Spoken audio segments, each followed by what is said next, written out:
السلام عليكم ورحمة الله وبركاته. طبعا من المعلومات اللي وصلت لنا ان كهرباء دفع فلوسه. ماشي، كهرباء دفع فلوسه، كهرباء ما دفعش فلوسه. احنا موضوعنا موضوع قضاء، اللي فيه مواعيد للفلوس تدفع، خلاص حددنا، خلاص مش مشكلتنا.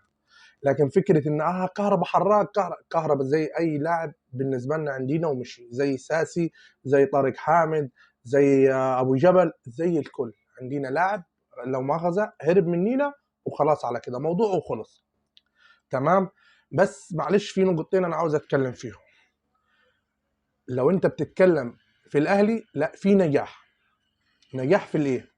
معلش، لو الاهلي يعني مش ناجح ان هو يختار لعيبه افضل، تمام، بس عارف يسوق افضل.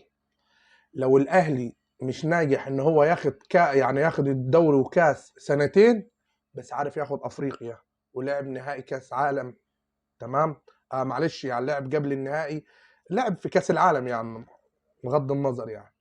المشكلة كلها احنا بنتكلم يا اخواننا على المنظومة، منظومة الاهلي. انا بقول لك منظومة فاشلة، بس الى حد ما بتحاول تراضي جمهورها باي ذنب قتل. بالنسبة لإدارة الزمالك، ولا عارفة تراضي جمهورها، ولا عارف، شغالين طبيل. ويطلع المستشار يقول لك ايه؟ انتوا في حاجات مش فاهمينها، ان انا اتساومت على فلوس كهرباء تتقسط، وان انا اعتذر. طب ما انت طلعت يا باشا وقلت اعتذر المحمود الخطيب قبل ما تتحبس، وطلعوا عيالك قالوا نعتذر المحمود الخطيب عشان خاطر ما تتحبش، وابونا كبير وابونا صاحب مرض. ده الكلام اللي قلتوه، وفعلا وانا قلتها، محمود الخطيب لو اتنازل يبقى يستاهل اللي يحصل له. والراجل ما تنازلش عن حقه، اللي هو انت هنته ودخلت في مشاكل معاه.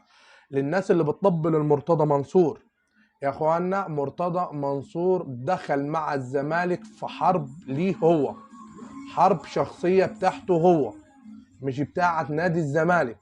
ان انا اتساومت على نادي القرن، انت اليوفط اتشالت من قبل ما سيادتك تتحبس. اليوفط اتشالت من قبل ما سيادتك تتحبس. سيادتك انت القضيه بتاعت نادي القرن، لو انت بتتكلم على القضيه شغاله مثلا او مش شغاله، دي موضوع تاني. انت بتتكلم خليك، لكن لا، انت اتحبست على قله ادبك. ده اللي انا بتكلم فيه. انا مش بطبل الرئيس النادي، انا راجل زملكاوي ونتمنى اداء الزمالك افضل، ونتمنى، بس معلش، في الصح صح والغلط غلط.